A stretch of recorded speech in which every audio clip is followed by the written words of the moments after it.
Mr. Craig Smith. Okay. Craig. Hey, what's going on, everybody? How you Craig guys Smith, doing? everybody. Give him a nice hand. Fat fish. Hello. How are you, sir?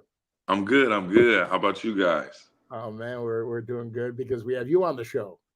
Yep. And you, Nice, bright and early day in California. Great Friday. where do you live? You live in California. Nice, nice. Yep, Los Angeles. Could Yeah. never stay away, right? I was privileged with good weather all my life, so I had to come back. Oh, that's great, buddy. I love it. I'm in Los Angeles too, so we'll have to hook up and get in trouble if you know Yeah. what I mean. Go see a sick friend.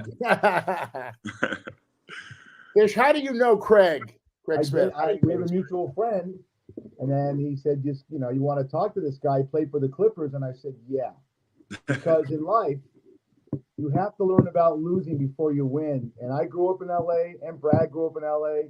And when you play for the Clippers, I'm sorry, Craig, you're always a second sister to the Lakers. It's like the Angels to the Dodgers, the White Sox to the Cubs. I looked at everything, but the one thing that stood out on your resume, check this out, Brad. Mr. Craig Smith went to Fairfax High School. No, really? Yeah. I went to University High School. Okay, yeah. Very nice. Oh, Back Fairfax. then we had a nickname for you guys. We kind of called you guys Puny. I think that was the nickname. Yeah. I love it. And That then, doesn't apply to Brad.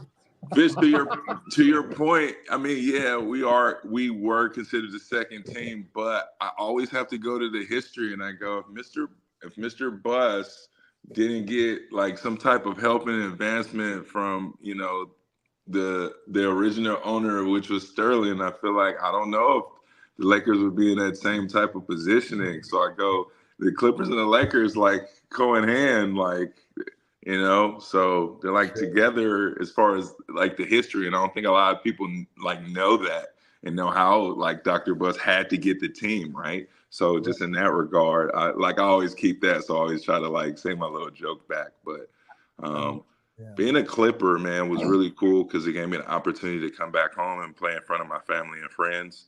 Being that I went to Fairfax, so being able to come home and get some home cooked meals and just to be back because I was gone for like a pretty long time, being that I went to school in Boston and that I got drafted in Minnesota. So then I had to go freeze my butt off for some years before I got to come back home. Wow. I want to go back to college, Boston College. That's where you went. Was it a lot of fun? Did you have a good time in college? I had a blast. I had a really great 4 years at BC. I grew up a lot. Ended up becoming a really good player by the time I left. But I had an overall great experience being an LA kid, traveling about 3,000 miles away to a place where no family, no friends, right? And just really make an opportunity out of nothing in that regard. But great university, very good education, and me being able to play in the Big East and the ACC. I mean, I couldn't make up a better story than that. Buddy, you made it to the promised land, the NBA. Wow. That is such an accomplishment, man. I mean, there are good players, in high school. Then there are greater players that go to college. But to make it to the NBA, you got to be proud of yourself, man. I mean, absolutely. It's a dream I've been wanting since I was a little kid. I manifested. I put it in stories. I kept talking about it because it was so real to me. And my mom kind of was like my first mentor who let me know I can do anything I put my mind to. So I just really, really believed. And this game created something unlike anything other for me, right? Within my heart and my mind. And to be able to make it to the best of the best, the top of the top. I'm so thankful, so humble, and that's why I continue to inspire the next generations to go after their dreams like I did. I love it. So really you prove that if you have a dream, follow it. It can come true, no matter where you're from, where you're raised, what kind of family you're from. Never give up. Absolutely. Because, I mean, it's so true. It's not like a percentage of kids need to be successful. They all can be. And I think when you all start that process, especially at a young age, it can really go far and you really have a purpose. And it really like pushes you out of distractions or people who may, try to take you away from your purpose. It really aligns it up so you're really locked in. So that's why I try to do it a lot with the young generation, just really getting them focused because I believe the earlier you are focusing on things, the better you are just in life. And you can see it because, I mean, I'm a testament of it. Absolutely. You were a great player and you still are a great man. I mean, you're still giving and you're still teaching and you still give back to the kids and teach them, what you experienced. By the way, Fish is a writer. I'm a writer. I'm an actor. And there's one thing that I was taught a long time ago, and I want you to address this. To be a great writer and to get a job as a writer, you have to get along with everybody in the writer's room, okay? Do they look at you to see if you're a good fit for the NBA and the team like Minnesota, Clippers? You have to, I mean, everybody doesn't like each other. A testament to Draymond Green knocking Jordan Poole out, but I don't know. You tell me what goes on behind the scenes, right, Fish? Yeah. So there's like these like type of assessments that people go through if they ever heard certain stories or situations, and if they really like you, they're going to interview you and you're going to have a conversation about it, and they're going to see if there was changes made or not. And most likely when guys have certain things, if it's really, really bad, they might do a couple interviews. And if you do a couple interviews, you might not be getting drafted because, that hearsay is tough. But if you can go in there, you can explain certain situations or what may and may not happen, and people can understand your psychological, like the way you work. At the end of the day, it's fine, but people do their diligence. Just like in the NFL. But the toughest thing is when you have a really good player and that player may have been in some, trouble, then that's something to really think about, right? Because the media is going to get a hold of that, especially if he's like a top pick, right? We've seen those and heard those stories before, right? Well, I mean, even for an example, I know it was I think, was it like Joe Mixon or something like that when he played, when he was coming into the draft for the Bengals, and he had things prior and stuff like that. So it's just, but he had those meetings, right? And he got to show himself, and that's what like ultimately got him drafted. So it goes both hands because this game, right? You have the talent, but you also have to have the mental capacity to be able to deal with a lot of stuff because you're getting paid a lot of money. You're going to be put in a lot of different stressful situations. So you really have to be able to think this game because it's a thinking game, especially when you get into the pros, because it's just like how smart can you be and how can you avoid certain situations and different things, right? Because you have a lot of things that come after you, predators, all sorts of different stuff. And then, right, everybody's accessible almost to you, right? And the nightlife, like everybody embraces you. So there's just so many different things that you really have to be prepared for. And in that regard, sometimes I just say you have to have a really good team when you start to becoming a pro. You have to find your really close friends, if not close friends, people that you hired that you'll be able to trust down the line. Yeah. Got to ask you, LA, the guy played in Hong Kong and Jerusalem. Okay, you've hit the whole world. What city did you have the best parties in? What were the women like? Oh my God! In Hong Kong and Jerusalem, you had to have the whole spectrum, kid. I mean, yeah. What's cool about it with me and my experience is that everywhere I went, due to the type of personality that I have, I get along with a lot of people. So everywhere I had a ball. I had a ball in China. I had a ball in Israel where I lived there for 2 years. And I mean, just even having fun in all these different states that I lived in Minnesota, Boston, and Portland.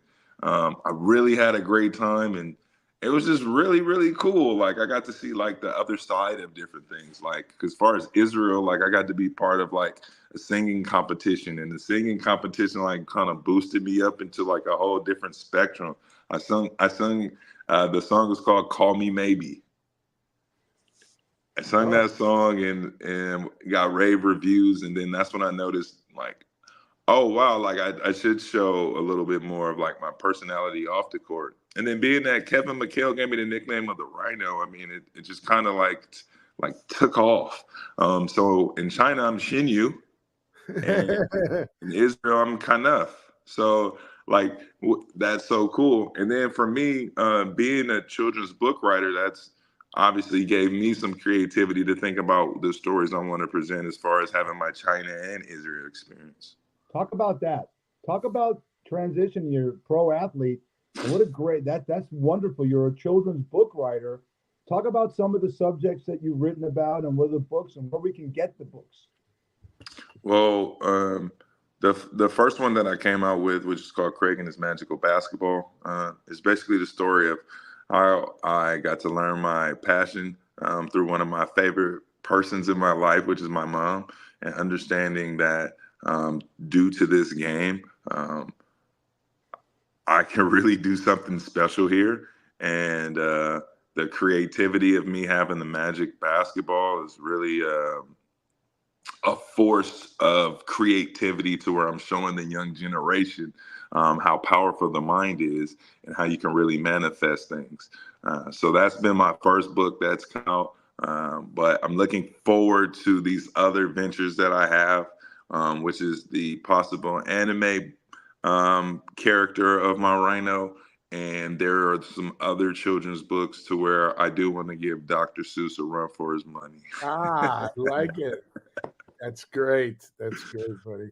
Wait, why don't we put up the picture of Mr. Craig Smith in his Clipper uniform? There he is. There he is. Look at that guy. Right. Look at that beast. That Rhino. gun is out. And I would run through you. Those shoulders, they're like rhino horns. So, buddy, I want no part of you, buddy. You're built like Adrian Dantley. You know, old school. Remember Adrian Dantley? Yeah. Very fond of Adrian Dantley's game too. Yeah, I'd hate to go up against you in the key. Forget it. Are you throwing some elbows? Oh my goodness. Yep. With cheese.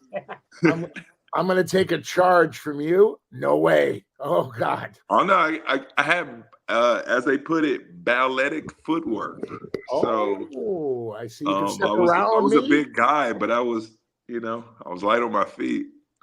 I love that. You were like Jackie Gleason, light on your feet. I like that. Very cool. Very good. Brad. You have any great stories? Brad played high school basketball at uni, and one of his best friends on the planet is a guy by the name of Steve Kerr.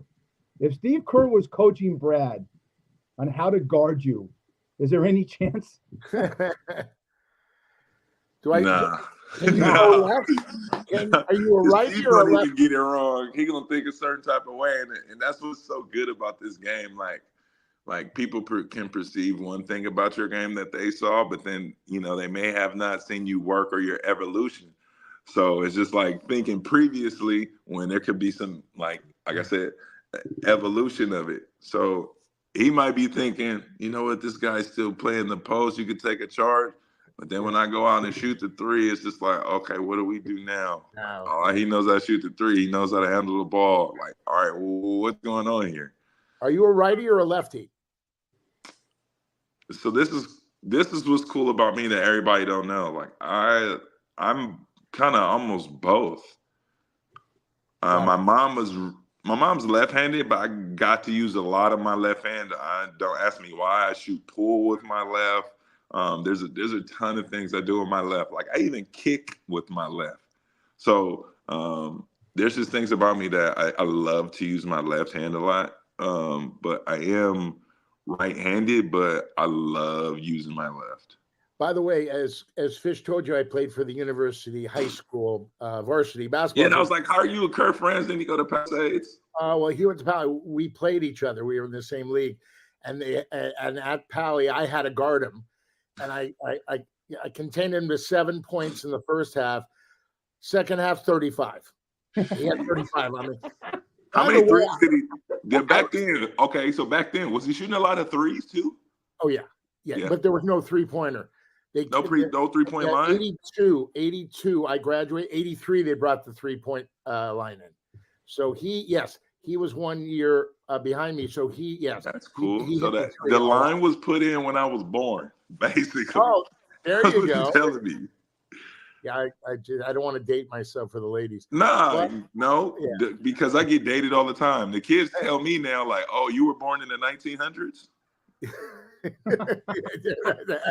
gotta make it seem like I was born at the beginning of the 1900s. By the way, Craig, I was the 12th man, and I never played, but I memorized all the cheers from the cheerleaders. Ready?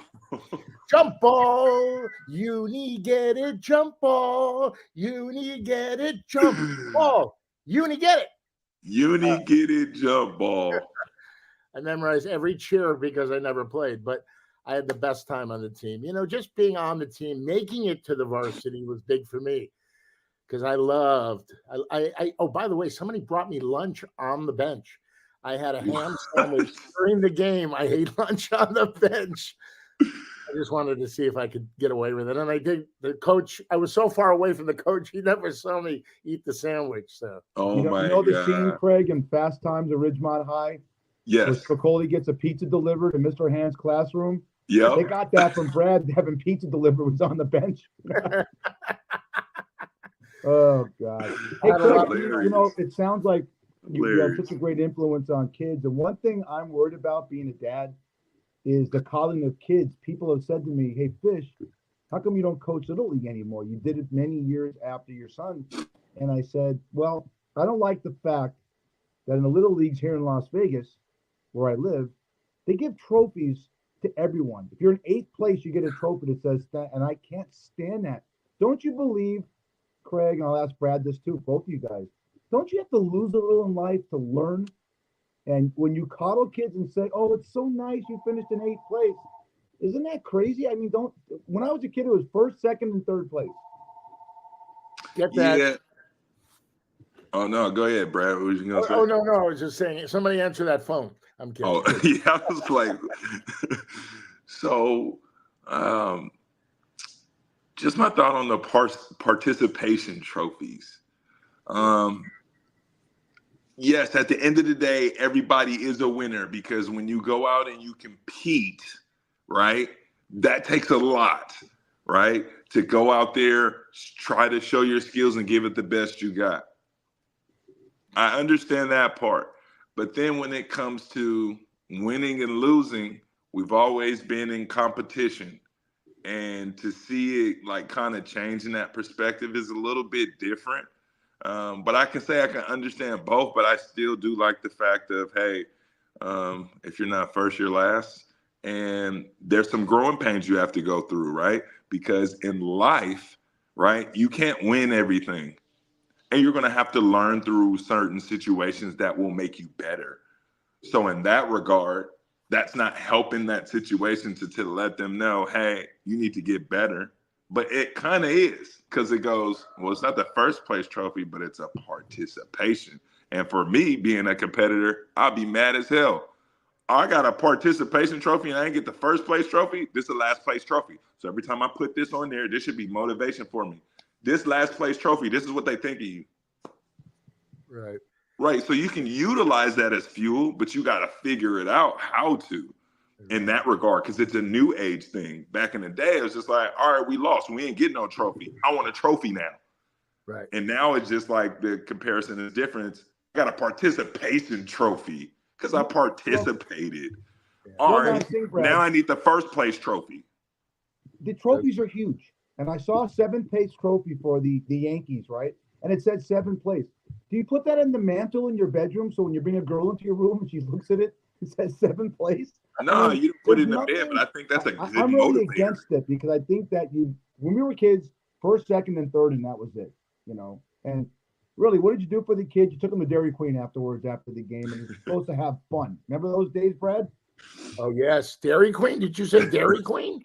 I did. I like that. I like that. I have a question for you, Craig. Yeah. I'm a huge NBA fan. That's my favorite sport. I am a big John Moran, was it Moran fan? Yep. Okay, and he's gotten in a lot of trouble, and showing the gun when he was at the on the post when he was at the strip club and stuff, and he's gotten in a lot of trouble. I mean, these guys, they like kids look up to you guys, and you have to demonstrate, the right thing to do, not the wrong thing to do, carrying a gun Yeah. around in a strip club. I mean, what is your thoughts on that? It's just an unfortunate situation.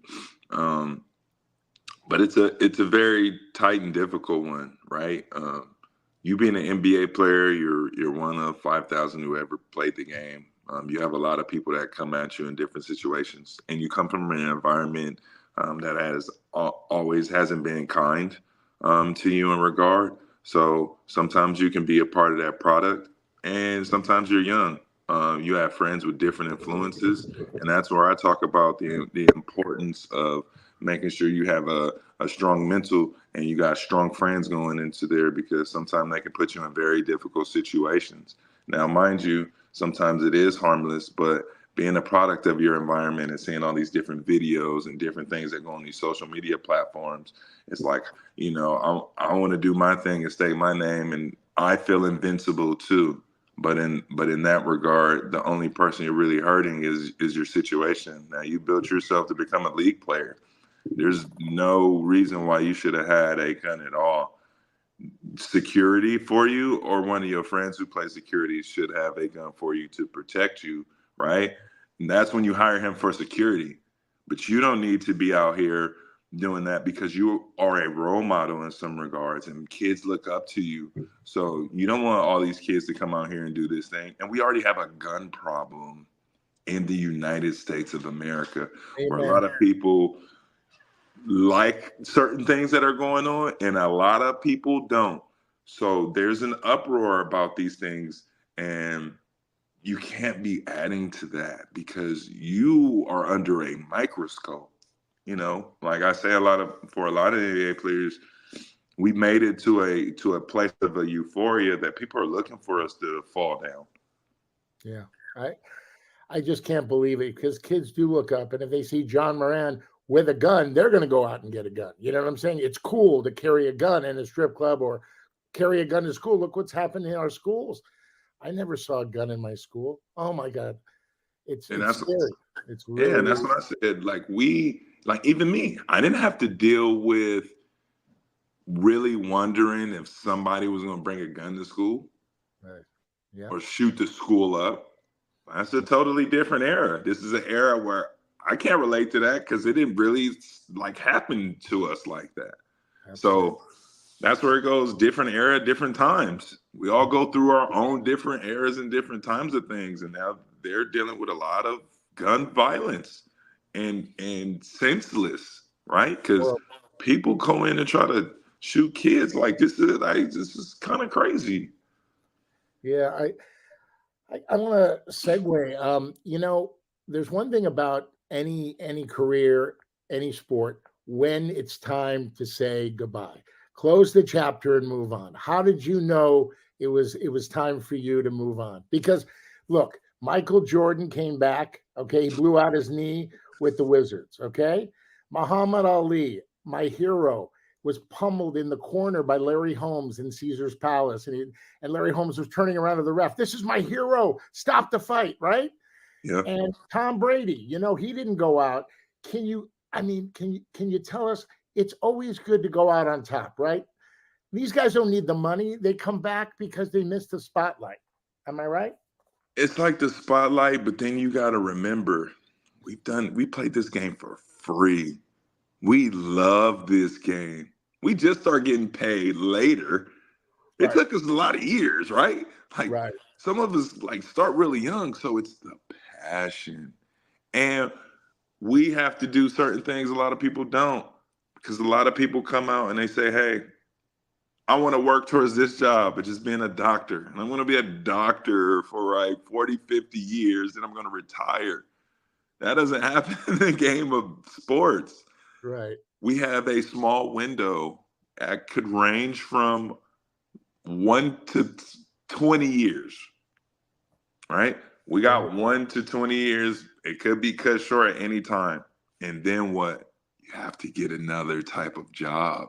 Right. You have to figure something else out because, right, you love this game for so long, but as a pro, you can't play forever. You can't play 40, 50 years. So then you have to find another passion, in which I was lucky to, because I feel like all players, we go through our own depression about the game. Like that's a real thing.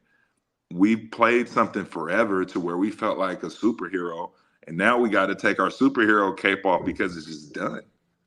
How did you know it was time for you to move on? When you said, hey, I've had the time of my life, it's time to do something else. Well, I started to get a little bit more injuries, and that's when I started understanding, like, all right, I need to start understanding, like, my pivot because I do want to walk normal when I leave this game. I want to be able to run. I want to still be able to dunk when I'm older.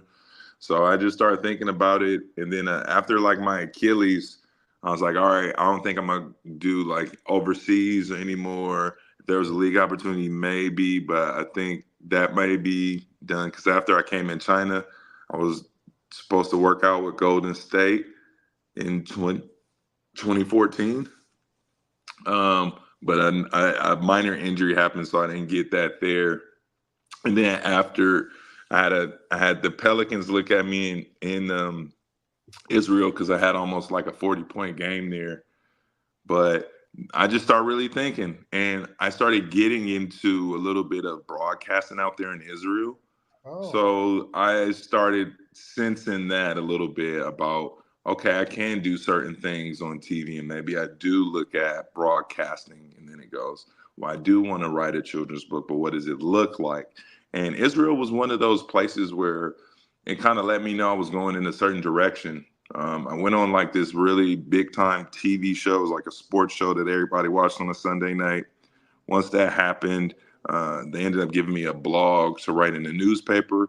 From the blog in the newspaper to talk about an LA NBA guy's experience in Jerusalem to having my own sports segment on the show where I got to read on the teleprompter and I would write my own segment for the show.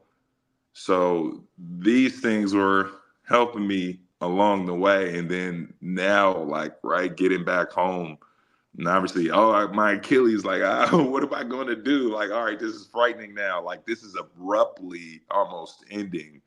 How do I figure this out? But I'm sad now. Like, this is abruptly ending. Like, this is heartbreaking. Like, I worked so hard for this. Like, why does it have to end here? So going through those years, and that's when I finally got a part of being back with the Clipper organization and being an ambassador. And things just start working from there. And then I got more inspired to write my children's book and say, hey, this is a lane I know for me. And then it went like this. I literally sat there because, yeah, you're still sad. But I had to look at it like I conquered all of my goals. Wow. Everything I set out to do, I did. Okay, now I'm in my mid-30s. I'm still really young. There's more goals out there. There's more opportunity to make a happiness just like basketball. What does it look like, Craig? Let's figure it out, right? So now let's go on this special trip, right, of figuring things out. So I put myself out there in many different like situations, right? Because you want to learn what passion can give you that same type of euphoria like basketball. And that's when I just realized, hey, we knock goals down, but we keep bringing them up, but we keep setting goals because it just doesn't stop. You know, Fish and I loved our grandmas so much. And my grandma told me things that are so resonating with me today. Put your money away for a rainy day. Did Craig Smith put his money away for a rainy day? Did you invest your money? Because when I see these athletes, right, Fish? When we see these athletes destitute, when they made millions and millions, and then they have the hangers on, oh man, you know, I was in second grade with you. Come on, give me $5,000. I need 10 grand. That's what I'm saying. How did you navigate all that? So I had to navigate it pretty crazy because I actually dealt with an unbelievable predator um, who really just lied across the board to me with paperwork and different things. But for me, I had a lot of luck because, for one, obviously I still played in the NBA, so there was backing of other different monies. And then at the time, I'm still playing. So there's no worries. But he kind of put me in a rut of things to where I didn't know about the creditor situation and I was getting false paperwork.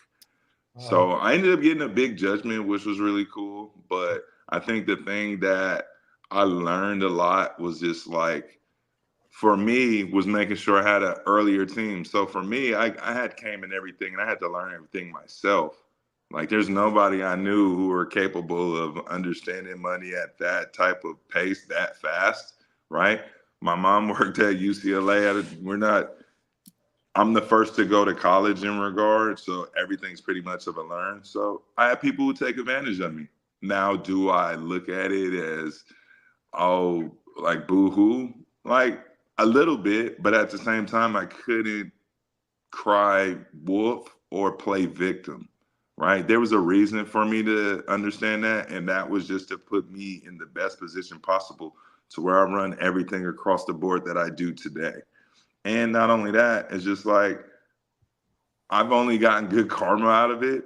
It's not like I was ended up on the street and homeless and different things like that. So in that regard, it was just like I just keep building and working. And that's all that's been happening.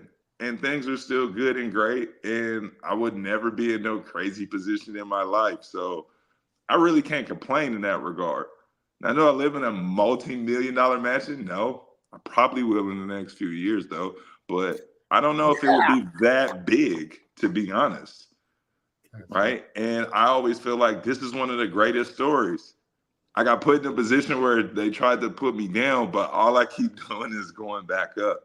So just in my regard, I just want to make sure like the young generation knows certain things. And then it goes, it's a different time now. I didn't have Google to do research and different things like they can do now. So like to be able to protect their even own finances, even their sales is a little bit easier in regard of things because everything you can kind of see it now in the forefront. It doesn't have to be, oh, I have to wait on this or this certain paperwork for this bank. Like, no, I can see this all here. So it's just good about that. But I mean, for me, I got so much goals and so many things to do, and I'm a part of so many different things in the city of Los Angeles, where I got to build myself and a little bit of my fame. That I'm in a great place, in a great space, and it's good, and good things are continuing to happen, and being a part of the Eclipper organization to where I get to go in a community and really inspire the next generation. It goes from being that to all sorts of things. Now I hear you guys are writers. I got my own stories as well. I love it. Like, because like for me, it just doesn't stop. I was one of 5,000 to ever make it. So I know anything is possible in regards of whatever I want to do. Well, you know, when you get the crib, I'm going to throw you a pool party. I'll cast it. Fish, you got to fly in because you got a party in Craig's new crib, and we're going to have a good time. How does that sound? Okay, that's a deal, right? That's a deal. Yeah. All right. Absolutely, it's a deal. Because look at Fish. He needs a good time. Oh my Fish, God. we got you. No, Fish, just come on out here to LA, Fish. Come hang out with the Rhino for the day. Hey, Craig. A mutual friend. This is where Brad jumps out. A mutual friend says that you like to surf. Is that true? Yeah, I do. So do I. But I did. But I didn't. I'm like, I still need to learn certain things, right? Because I understand it's very tough core based, but sometimes for me, I like to have that Mamba mentality about things. So I like to really like lock in. So I would definitely say that. But surfing, my original thing is skateboarding. Like I was a skateboarder, right? I'm from California. Yeah. We skateboard. Yeah. So it was skateboarding first. And that's what, like, all right, I mean, Cali Beach, I got to learn how to surf. I got to get my Calabunga on, like, right? So, but yeah, I love doing different things. I even want to, like, learn how to ski.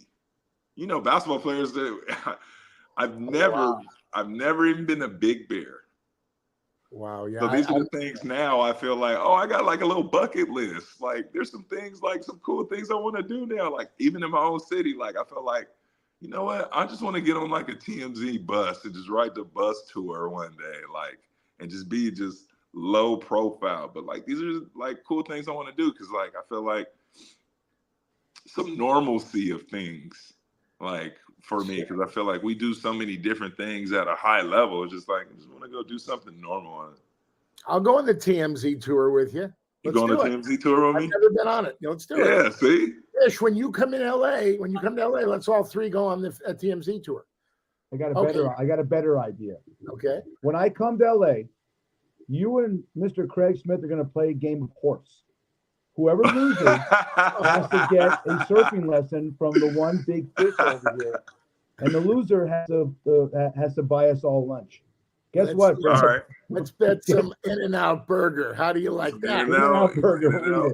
You like In-N-Out or Fat Burger? It's gotta be a burger. Fat Craig, burger. can I ask you a question?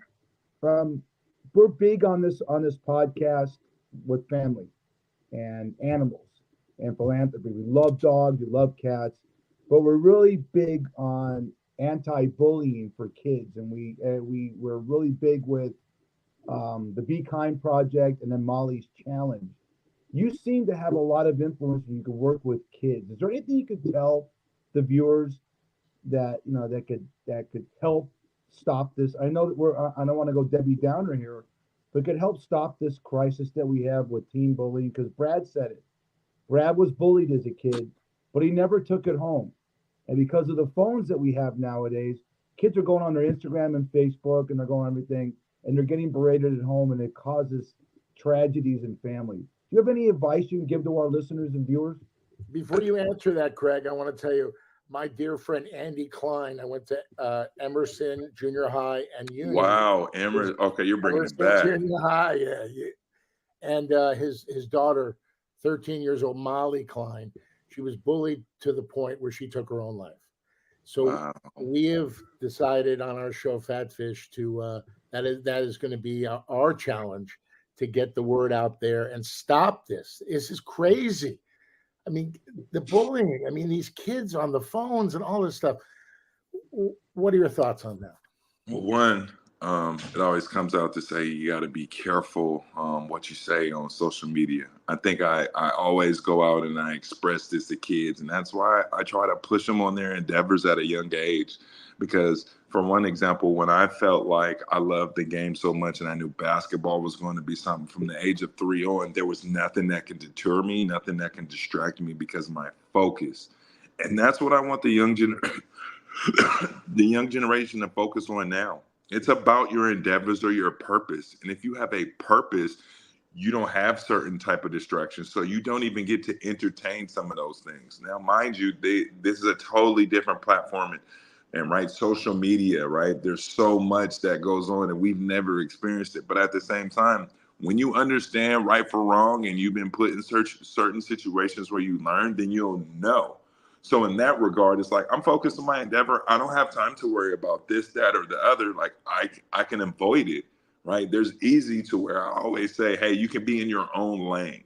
And in your own lane, you don't have to focus on these negative energies or anything like that because you don't put yourself in those situations.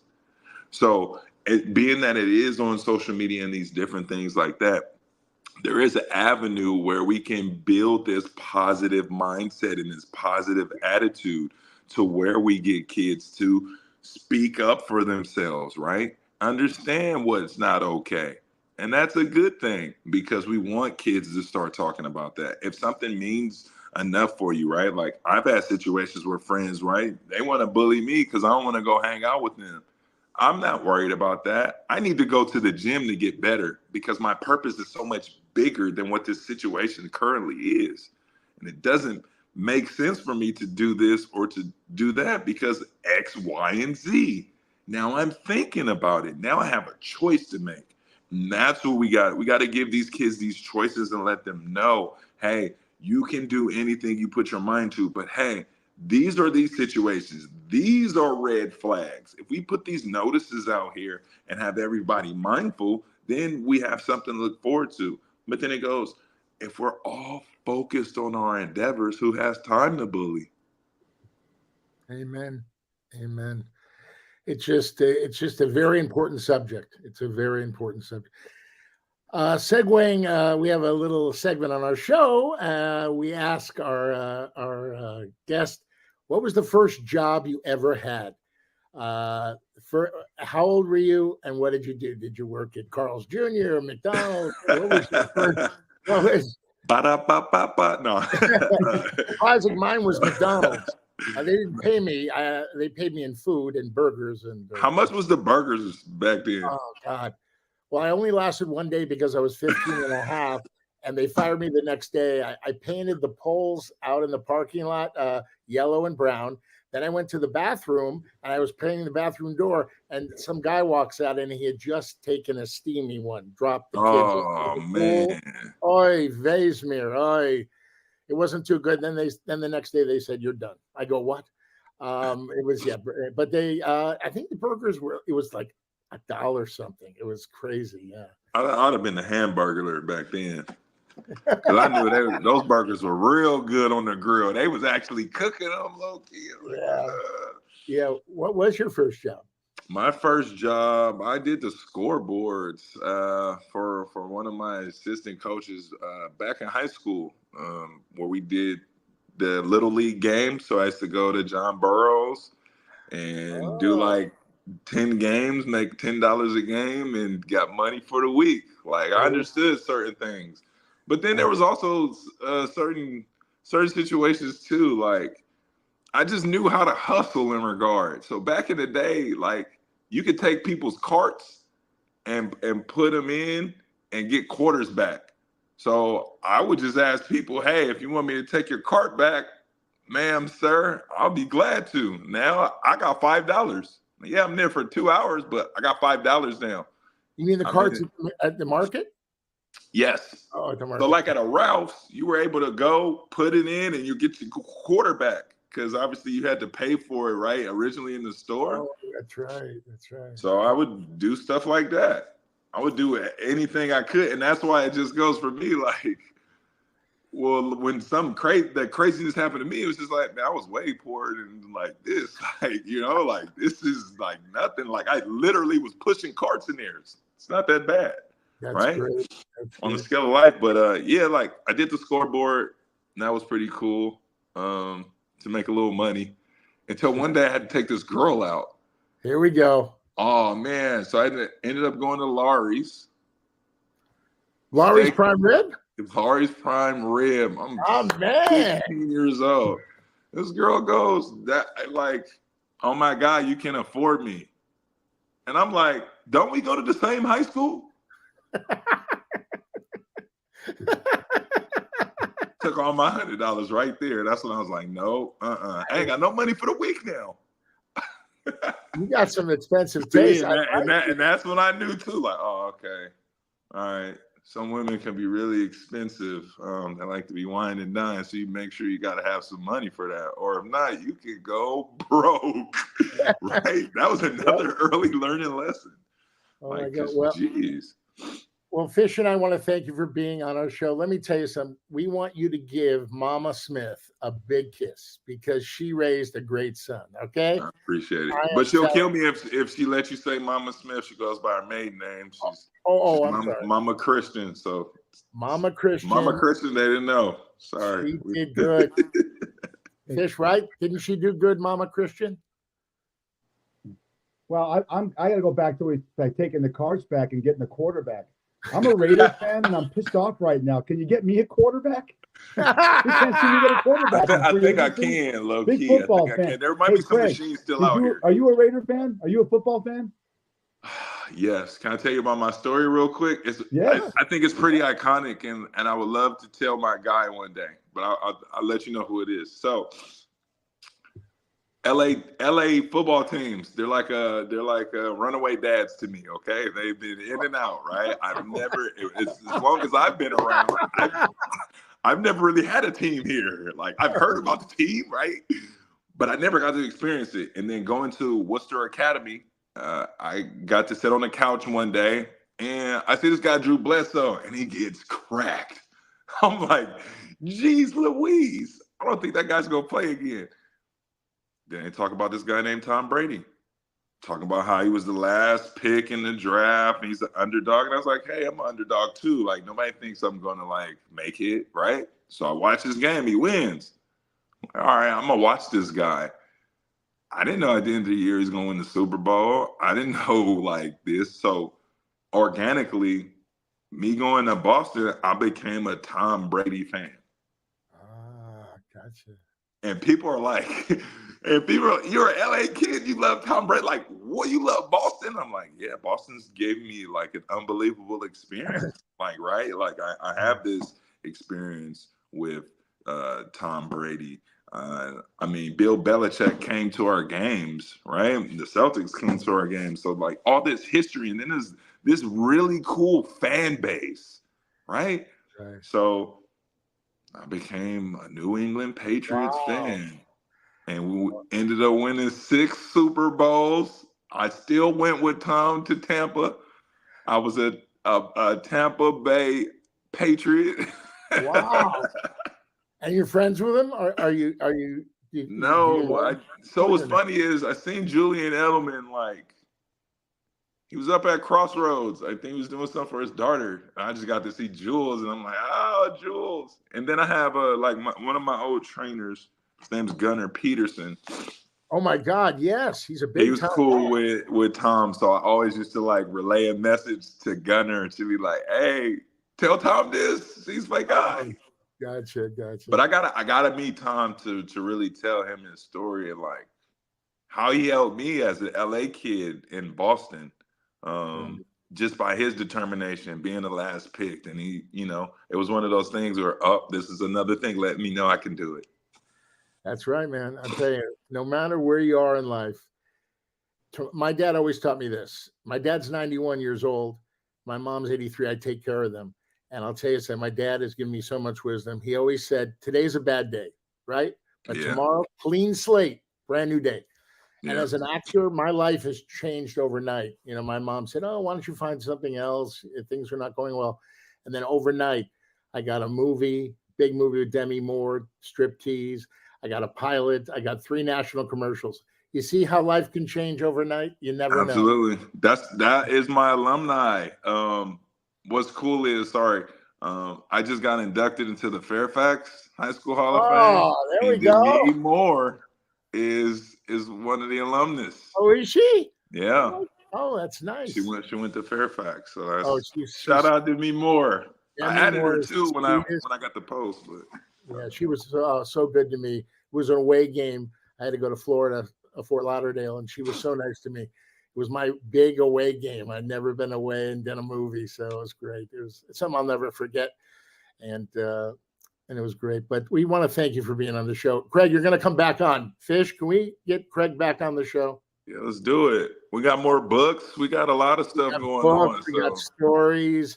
We're going on the TMZ tour when we get Fish over here back to LA. His hometown. I got to get a surfboard now. Surfboard. Yeah, skateboard. Right, Fish? Yeah, I need a new skateboard too. We can't hear Fish. That's good. See, you can't hear a word he says. That's good. But thank you, Craig. God bless you, buddy. And we'll see you down the road. And all good should come to you, buddy. You're one of the good guys. Thank you. Appreciate it, Brad. Fish. Love you guys. Appreciate it. We'll see you again. Craig Smith, man. Oh, is he great? A Clipper. He does so many great things.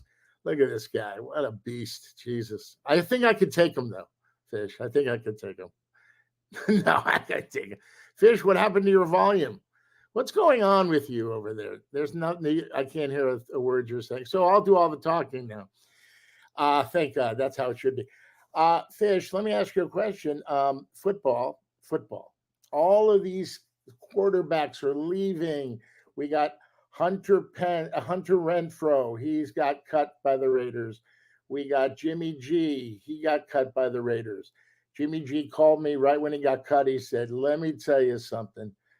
Snacks, I'm giving you my Hustler Club membership. So I got his Hustler Club membership. How great is that? And, me and Jimmy G are now close because we love beautiful ladies and we go to strip clubs. And, I'm a single guy, so, I do that kind of stuff. But this is show number 53, by the way, and we're having a great time. Right, Fish? Are we having a good time? Fish is now Marceau. What was the mime? What was his name? Marsan. Yeah, there we go. There it is. There it is. Good Fish. Good. Well, let me tell you something. We want to give the shout out, as we do, to Molly Klein. She's in heaven. She is the most beautiful girl in the world. And remember, we got to stop bullying in schools and life. People should keep their thoughts to themselves if they're not positive and all about love. Okay? Remember that. Molly took her own life last year at the age of 13 because she couldn't take the bullying anymore. She was bullied at school. She was bullied on the phone because she was a beautiful girl. Jealousy is a disease, okay? When people get jealous of one another, it's a terrible thing. Everybody should be happy for one another. If something good happens for you, way to go. The pie in life is big enough. Everybody gets a slice, okay? That's how it's going to go. Molly, we love you. We're thinking about you, and we're going to take up your challenge, and we're going to stop bullying. Right, Fish? Just nod your head. Okay. All right. 53 in the books, baby. That's Eric Fish Snyder. Thank you, Craig Smith, for being on the show. And I'm Brad Brennan Grunberg, a.k.a. Snacks. We'll see you for 54 next week. Fat Fish out. You've been listening to the Fat Fish Podcast, heard on all your favorite platforms. Until next time. Manny. Grandma. Love it. See you next week on Fat Fish.